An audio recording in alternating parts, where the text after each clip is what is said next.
Résumé du match. Team K-League 1. Newcastle United 0. Un Newcastle United s'est incliné 1-0 contre la sélection Team K-League au Suwon World Cup Stadium, lors de leur première apparition historiquement en Corée du Sud. Le seul but a été inscrit par Jin-Gyu Kim en première mi-temps, offrant aux locaux une victoire méritée. Contexte et détails. Newcastle disputait son 3e match amical de pré-saison après des défaites contre Celtic et Arsenal. Ceci marque une 3e défaite consécutive pour les Magpies pendant leur tournée asiatique. Joe Willock, pilier du milieu, a dû être évacué sur civière en fin de match suite à une possible blessure à la cheville après un contact violent. L'entraîneur Eddie Howe a exprimé son inquiétude, mais reste prudemment optimiste quant à la gravité de l'état du joueur.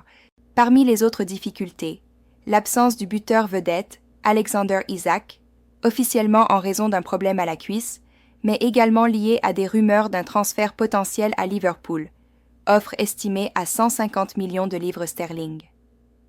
Sur le plan des transferts, Newcastle a manqué plusieurs cibles clés, James Trafford, Liam Delap, etc., mais a réussi à recruter Anthony Elanga pour 55 millions de livres en provenance de Nottingham Forest.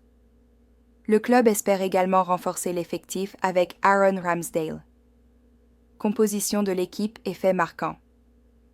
3 changements tactiques ont été intégrés par Eddie Howe pour ce match.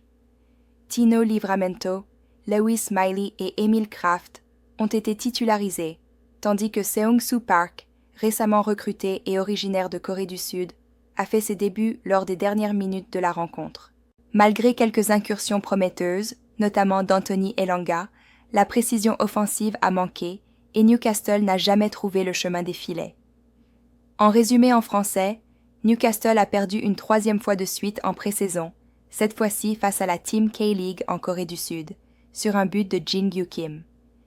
La situation s'est aggravée avec l'évacuation médicale de Joe Willock sur civière. Le club traverse une période délicate, marquée par des échecs sur le marché des transferts, l'indisponibilité d'Isak et des attentes élevées pour renforcer l'attaque malgré l'arrivée d'Elanga.